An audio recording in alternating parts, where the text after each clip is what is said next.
Faltafaraka aminao tompoko lasitoko vavy amin'ny takarivan'ny alakamisy ity manolotra ny araba ihany koa ary manasanao anaraka ny fampahalalam-baovao hatramin'ny farany ny fivirina izay ho tanterahan'ny SADC ny 17 sy ny 18 ny volana aogositra ho avy zao. Eo ihany koa ny makasika ny fankalazana ny fahenina amby 70 taona nazahoan'ny endin'ny fahaleovantena ny tontolon'ny finoana dia ny fankalazana ny fiangonana katolika ny andro ny akarany Masin'ny Maria. Santionana amin'entana amintsika ihany reo ary manasanao anaraka ny fampahalalam-baovao hatramin'ny farany ny 17 sy ny 18 ny volana aogositra ho avy zao no anatanteraka fivoriana antapony avy ao anivon'ny SADC raha nitapitra avy amin'ny birao mpifandraisan'ny SADC eto Madagasikara.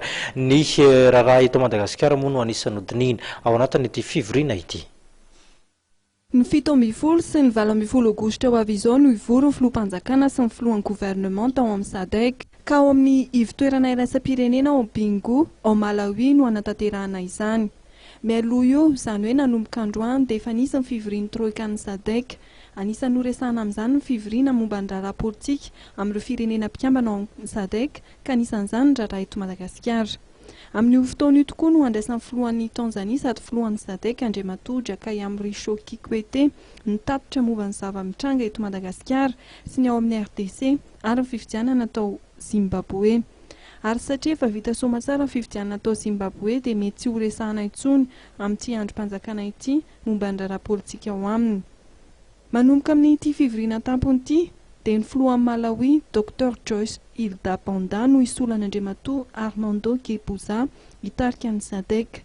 Ny filohan'ny Namibia Andriamatoa Hifikepunye Pohamba kosa no lasa filohan'ny troikan'ny SADC raha toa ka ny Tanzania no mitantana an'izany teo aloha.